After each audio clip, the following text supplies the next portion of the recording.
राम राम। आप देख रहे हैं प्रदेश का नंबर 1 और सबसे भरोसेमंद news channel India news Haryana. मैं हूं आपके साथ प्रद्युम्न शर्मा। हमारे खास कार्यक्रम वॉइस ऑफ फरीदाबाद में बात करेंगे फरीदाबाद के मलबरी काउंटी सोसाइटी की। सोसाइटी के लोगों को मूलभूत सुविधाएं नहीं मिल रही हैं, जिसके चलते उन्हें परेशानियां लगातार हो रही हैं। सोसाइटी में और क्या परेशानी है, देखिए हमारी खास पेशकश। आप सभी दर्शकों को मेरा राम राम। आप देख रहे हैं प्रदेश का सबसे भरोसेमंद और number 1 news channel India news Haryana. मैं हूं आपके साथ देवेंद्र कौशिक और इंडिया न्यूज़ हरियाणा के खास कार्यक्रम वॉइस ऑफ फरीदाबाद में आज हम बात करेंगे एक ऐसे बिल्डर की जहां आंतरिक और बाह्य दोनों तरह की समस्याएं हैं। और इस सोसाइटी का नाम है मलबरी काउंटी। मलबरी काउंटी यानी कि सेक्टर 70 की IMT से लगता हुआ ये एरिया है ग्रेटर फरीदाबाद का। और ग्रेटर फरीदाबाद में तमाम तरह की जिस तरह समस्याएं और जगह हैं वहाँ समस्या और हैं, लेकिन यहाँ की समस्याएं भी कुछ अलग हैं। और समस्याएं यहाँ बिल्डर से संबंधित तो हैं ही हैं, लेकिन सरकार से संबंधित भी समस्याएं हैं। और सबसे बड़ी जो समस्या इनके लिए है वो है सड़क की। सड़क नहीं बनी है, रास्ता इनके लिए आवाजाही का बेहद मुश्किल भरा रहता है। गांव के रास्ते से ही इन्हें निकलना पड़ता है। लेकिन जब इन्होंने यहाँ फ्लैट खरीदे थे तो आश्वासन ये दिया गया था कि इनको अलग से रोड मिलेगी और उसी रोड से इनकी आवाजाही होगी। लेकिन वो रोड पिछले कई सालों से इंतजार के बाद भी आज तक कंप्लीट नहीं हुई है। चक्कर शासन से प्रशासन तक सब जगह इन्होंने लगाए हैं और बिल्डर से भी कई बार गुहार लगाई है, लेकिन कोई समाधान नहीं हुआ है। हमारे साथ में तमाम ये इस सोसाइटी के रहने वाले लोग हैं। और एक मैं आपको बैनर दिखा देता हूं, चूंकि चुनाव का वक्त है और ऐसे में लोगों की नाराजगी इस बात को लेकर है कि सड़क के लिए जिस तरह से इन्होंने अपनी तरफ से कोशिशें की वो कोशिश कामयाब नहीं हुई। और आज इन्हें रोड नहीं तो वोट नहीं, पहले रोड फिर वोट। समस्त मलबरी काउंटी परिवार यानी कि अब बोर्ड लगाकर इन्हें मांग करनी पड़ रही है कि इनका रास्ता इनको मिल जाए और इनका जो आवागमन है इस सोसाइटी तक वो सुगम हो जाए। शुरुआत आपसे कर लेते हैं। क्या नाम है आपका? मनीष सांगवान। सागवान साहब, कब से रह रहे हैं इस सोसाइटी में? 2020 से। 2020 से रह रहे हैं। आपने बैनर हाथ में लिया हुआ है, क्या रोड की वजह से ही सर सारी दिक्कतें हैं?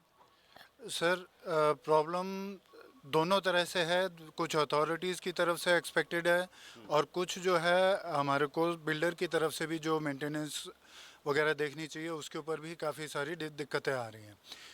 सारी प्रॉब्लम्स रेगुलरली हम लोग टाइम टू टाइम प्रोजेक्ट करते रहे हैं, लेकिन किसी की तरफ से हमारे को कोई रिस्पांस नहीं मिला है। दो तरह की प्रॉब्लम है। अगर अथॉरिटी की तरफ से देखा जाए तो जब ये इनिशियली सोसाइटी डेवलप की गई थी तो आने जाने के लिए हमारे को रोड बताई गई थी कि यहाँ पे आने के लिए मेन रोड जो है वो नहर पार वाली रोड से कनेक्ट होगी, जो नहर के साथ में चलती है road, and communication travelling easy हो जाएगा। लेकिन आज के हालात ये हैं कि जब भी हम ट्रैवल करते हैं तो यहाँ पे सबसे पहले आने जाने के लिए जो रास्ता आता है वहाँ पे कोई किसी तरह का कम्युनिकेशन नहीं है। तो जो गांव की सड़क है, गांव की सड़क में आधे टाइम जो है कभी कोई किसी की कोई व्हीकल अटक जाती है, क्योंकि वो अनप्लैंड एक्टिविटी है, अनप्लैंड रास्ता है। और अनप्लैंड रास्ते को हम एक्सपेक्ट नहीं कर सकते कि वहाँ पे हमारे लिए आने जाने का सही रास्ता हो। अगर कोई भी बड़ी व्हीकल आ जाती है तो आपका रास्ता बिल्कुल टोटली ब्लॉक हो जाता है आने जाने के लिए। और ऐसे टाइम पे आपको पूरा घूम के जाना पड़ता है, जो कि ना इनकन्वीनियंस होने के साथ साथ आपका टाइम भी बहुत वेस्ट होता है। और ये रोज़ रोज़ की प्रॉब्लम है, जो कि at various levels different different portals के थ्रू हमने गवर्नमेंट को और लोकल अथॉरिटीज़ को प्रोजेक्ट भी किया है, लेकिन अब तक इसके ऊपर कोई सॉल्यूशन नहीं हुआ। सॉल्यूशन कोई नहीं हुआ है, लेकिन इतनी नाराजगी भी क्या है कि लोकतंत्र का महापर्व चल रहा हो देश में और ऐसे में जो आपका मताधिकार का जो प्रयोग करना है उस अधिकार से भी आप वंचित होना चाहते हैं। सर आप मेरे को एक बात, एक सिंपल सा क्वेश्चन मैं पूछना चाहूँगा। आपने एक एक्सपेक्टेशन होती है हर एक इंसान की, और उस एक्सपेक्टेशन के बेसिस के ऊपर आपकी उम्मीद होती है कि आपको कोई जो आपकी निर्वाचित जो सरकार है वो आपकी मदद करे। और बहुत ज़्यादा तो हमने कुछ ऐसा एक्सपेक्टेशन भी नहीं किया। हमने तो टाइम टू टाइम जो ऑलरेडी हमारे लिए अलोकेटेड था, हमने तो वही अधिकार के तौर पे एक रिक्वेस्ट करी कि हमारे को दिया जाए। अब उसके अंदर भी अगर हमारा मानना अनुचित है तो मेरे पास में इस चीज़ का कोई वो नहीं होगा। कि सवाल बड़े इस बात को लेकर उठेंगे। चुनाव आयोग कहता है कि ज़्यादा से ज़्यादा मत का अधिकार, अपने का अधिकार उसका प्रयोग करें और इससे एक बेहतरीन सरकार का चुनाव करें जो आपके नुमाइंदगी हो यहाँ से वो बेहतरीन हो, शानदार हो और आपके काम भी उसी लिहाज से होने चाहिए। लेकिन आप अगर इस तरह की नाराज़गी जाहिर करेंगे तो फिर, क्योंकि नाराज़गी तो आपसे भी होगी फिर। कौशिक जी, सरकार के साथ हम लोग हमेशा से थे। हम मध्यम वर्गीय परिवार के लोग हैं। जो हमेशा से जो वर्तमान सरकार है हमेशा उसके साथ रहे हैं। हम लोगों ने यहाँ घर भी खरीदा था तो 2015 में जब आपका स्मार्ट सिटी फरीदाबाद घोषित हुआ था तो ये सोच के लिया था कि प्रधानमंत्री जी का सपना है तो अच्छा ही होगा। जब हमने लिया हमें ये बताया गया कि सेक्टर रोड है ये, लेकिन आज तक वो सेक्टर रोड नहीं बना है।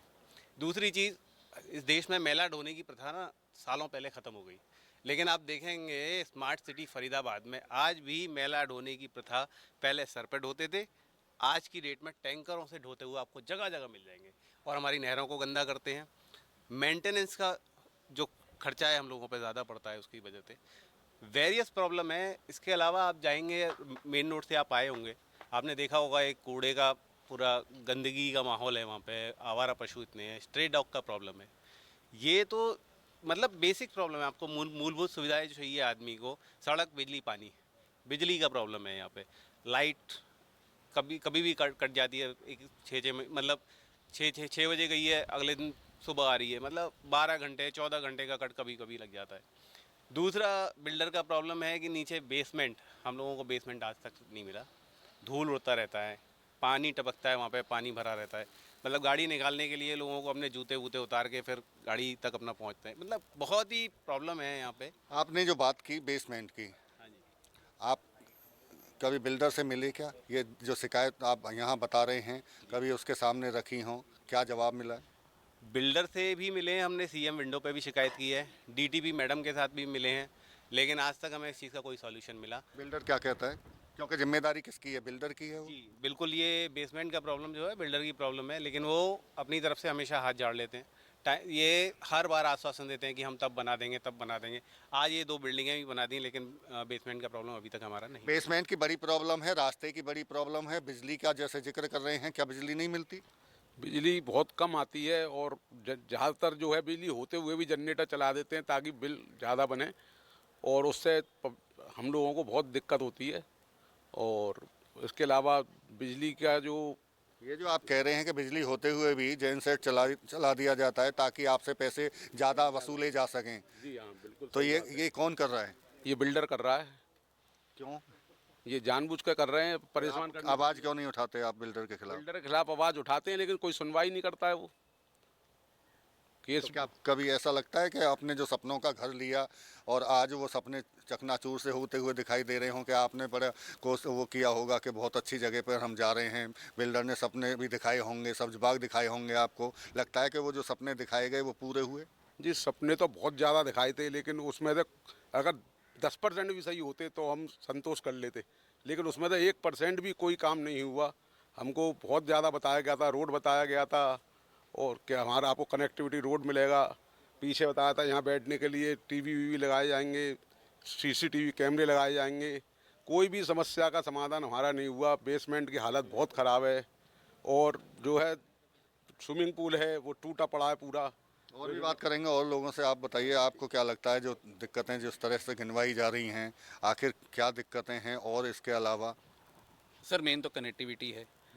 हम सब आए थे, मैं यहाँ 2018 से रह रहा हूँ। मैं जब आया था 2013 में ये फ्लैट बुक करा था। बिल्डर ने जो प्रॉमिस 2013 में किया था वो 2018 में नहीं डिलीवर हुआ, 2024 में डिलीवर नहीं हुआ। 12 साल हो गए इस बात को। सिचुएशन जस की तस है। आप आज भी देखें, आज भी रोड नहीं है। बिल्डर आज भी नए फ्लैट्स बेच रहा है यही कह के कि यहाँ पे रोड बनने वाली है। तो किस मुकाम पे बेच रहा है, क्या चाहता है? मतलब अगले और 10 साल लोगों को और इसी तरीके से झांसे में फंसा के अपने फ्लैट बेच के निकल जाए और अपना कोई काम, अपना जो भी यहाँ पे उसने प्रॉमिस किए हैं हमें। इस सोसाइटी को लग्जरी सोसाइटी के नाम से दिया था, आज की डेट में अफोर्डेबल से भी बुरी हालत में है। ये बड़ी बात कह रहे हैं आप और बड़ा आरोप भी लगा रहे हैं कि लग्जरी की जगह अफोर्डेबल जैसी लगती है, लग्जरी कह के बेचा गया। तो कभी बिल्डर से मुलाकात, क्योंकि अभी पहली सवाल तो ये है कि क्या आरडब्ल्यूए को ये सोसाइटी हैंडओवर की गई है या नहीं की गई? कौन देख रेख कर रहा है इसकी? सर यहाँ पे अभी इस फिलहाल RWA कोई है नहीं, और यानी कि बिल्डर की तरफ से ही देख रेख की जाए। बिल्कुल जी, जो भी है यहाँ पे बिल्डर ही है। बिल्डर के साथ बहुत बार बातचीत हो चुकी है। बिल्डर आखिरी बार यहाँ पे 2 साल पहले आया था रेजिडेंट से मिलने के लिए। 2 साल से बिल्डर ने यहाँ तक अपनी शक्ल भी नहीं दिखाई। उसके अलावा बिल्डर सिर्फ अपने फ्लैट देखता है, चुपचाप आता है, पीछे से निकलता है और जाता है। रेजिडेंट से मिलने का उसका कोई उद्देश्य नहीं है यहाँ पे। और हम लोग भी बहुत कोशिश कर चुके हैं फ़ोन पे, कॉल पे, लेकिन बिल्डर ने बिल्कुल मना कर दिया है कि अब रेजिडेंट से बात ही नहीं करनी है। रेजिडेंट से बात नहीं करनी है, यानी कि बिल्डर से ज़्यादा नाराज़गी है फिर? बिल्कुल नाराज़गी है सर। हमने जब ये फ्लैट लिया था, ये सोच समझ के लिया था कि एक ड्रीम हाउस लेंगे, पर ड्रीम हाउस आज के डेट में चकनाचूर हमारे सपनों का हो गया। रीज़न है कि उस टाइम अपने सपने दिखाए थे कि रोड बनेगा। रोड अगर उस टाइम ये बताया होता कि ये रोड नहीं है, मैं शायद यहाँ पे परचेज़ नहीं करता, शायद मेरी पूरी सोसाइटी वाले यहाँ पे परचेज़ नहीं करते। आज समस्याएं इतनी ज़्यादा है कि सुनवाई कुछ भी नहीं है। ना डिपार्टमेंट सुन रहे हैं, ना अधिकारी सुन रहे हैं, ना बिल्डर सुन रहे हैं। इवन कि जो अभी जो टेम्परेरी रोड दिया हुआ है, इसमें कूड़ादान मतलब बना रखा है, वो गार्बेज, इतना स्मेल आता है, यहाँ तक स्मेल आता है, कोई सुनवाई उसकी भी नहीं है। उस पर भी मतलब गवर्नमेंट के साथ बात हुई है, कोई सुनवाई नहीं है उसमें भी। सुनवाई नहीं हो रही है, ना सरकार सुन रही है, ना बिल्डर सुन रहा है। अब हालात जिस तरह के बने हैं, क्या कहेंगे? हम तो यही कहेंगे कि भैया हम अपना फ्लैट बेकार यहाँ से चले जाएं। ना गवर्नमेंट सुन रही है, ना कोई बिल्डर सुनता है। बिल्डर से बात भी होती है, हाँ देखेंगे करेंगे, शोर मचा रखा है, पीछे वो मेंटेनेंस हमारा डबल कर दिया। उससे बात की तो वो गवर्नमेंट कोर्ट से जाके हमने स्टे लिया, तब वो मेंटेनेंस रुका है, अदरवाइज तो उसने डबल कर दिया था।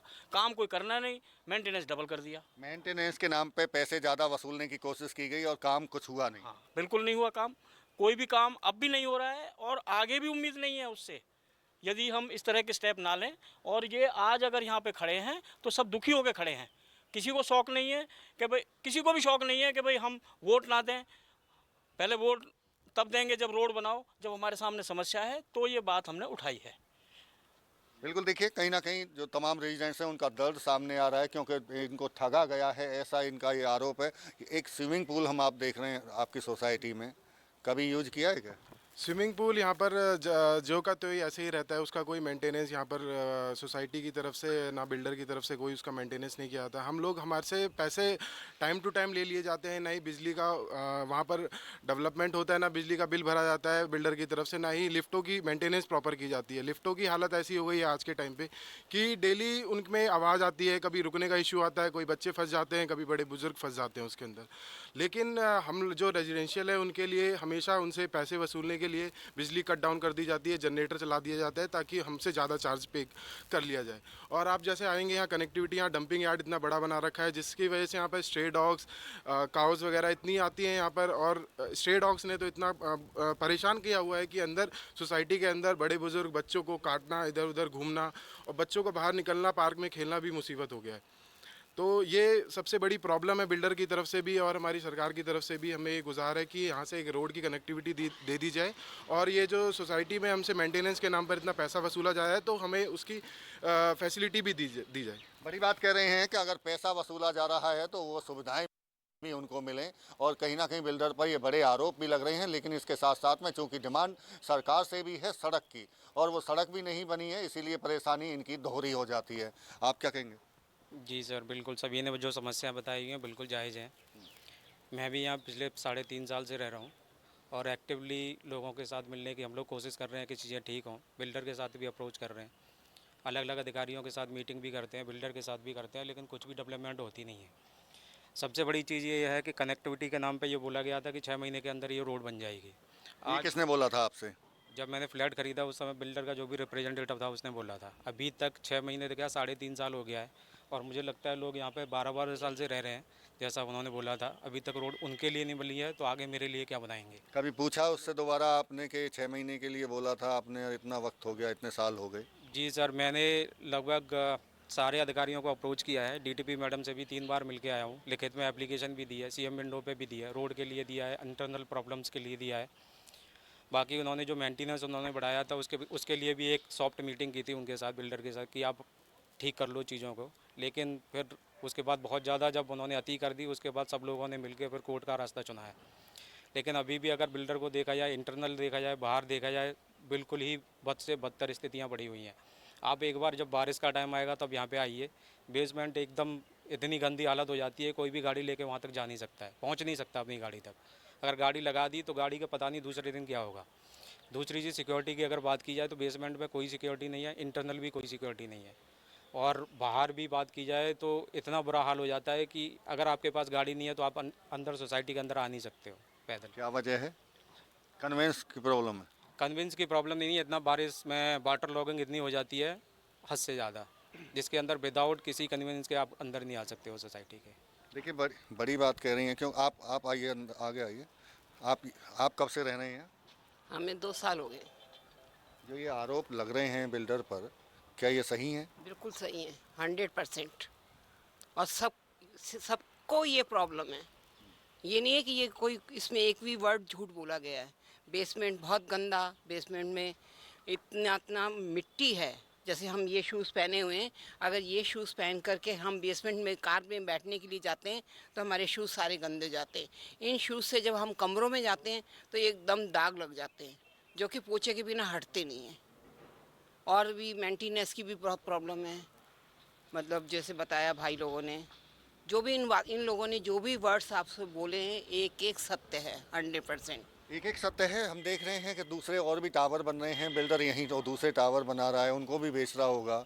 लगता नहीं है कि आपके साथ में छलावा है, ये छला गया है आपको कि ये दिखा के झांसे में लेके आपको बेच दिए, महंगे दामों पे आपने ख़रीद लिया, दूसरे और फ्लैट अब आगे बनाने शुरू कर दिए, उनके साथ भी ऐसा ही हो रहा होगा? आप अभी अंदर चल के देखिए, ऊपर के कई फ्लोरों का तो प्लस्तर भी उखड़ने लग गया है।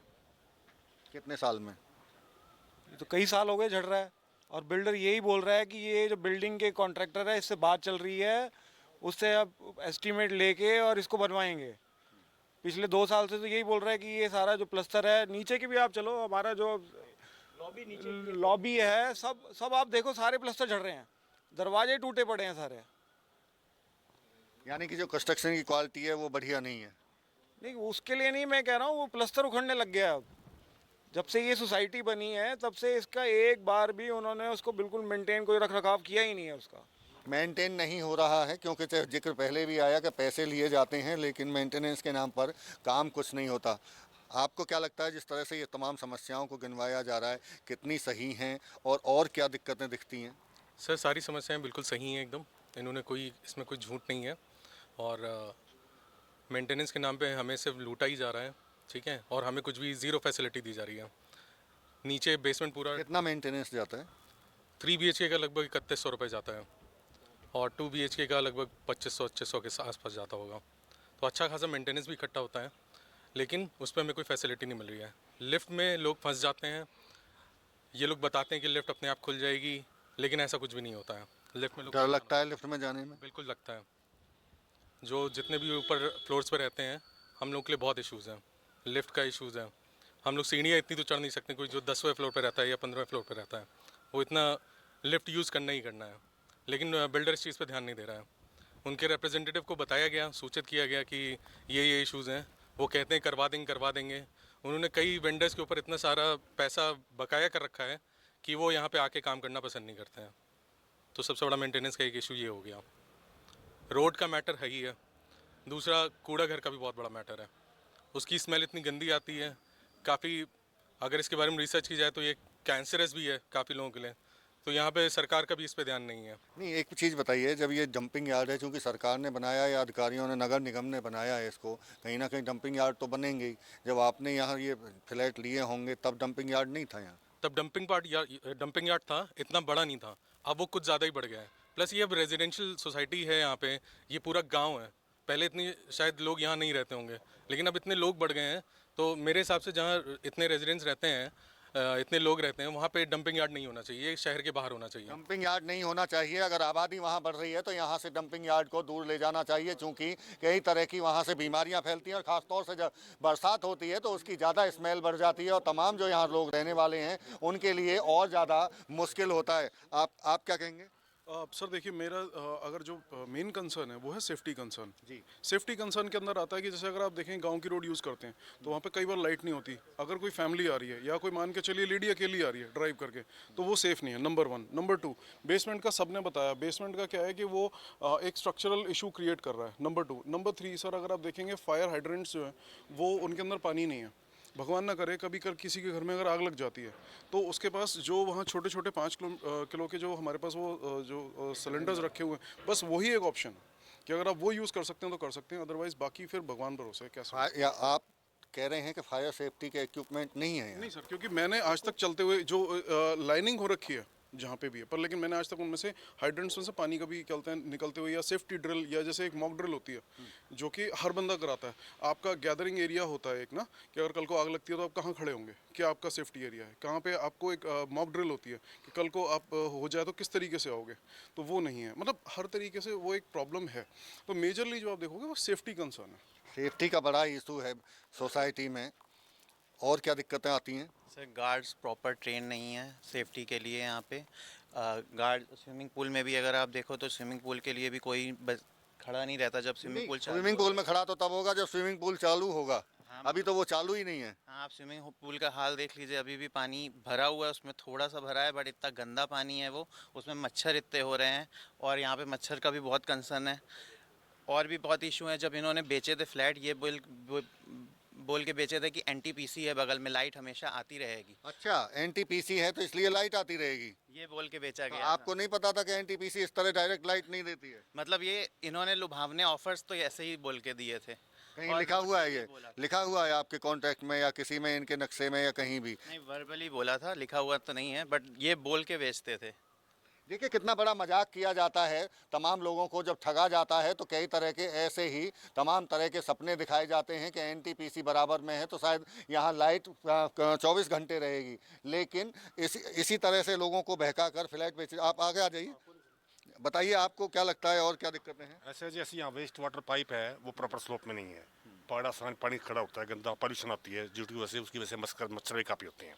थोड़ी सी बरसात हो जाए पानी की लेवल में ना होने की वजह से पानी स्टैंड हो जाता है।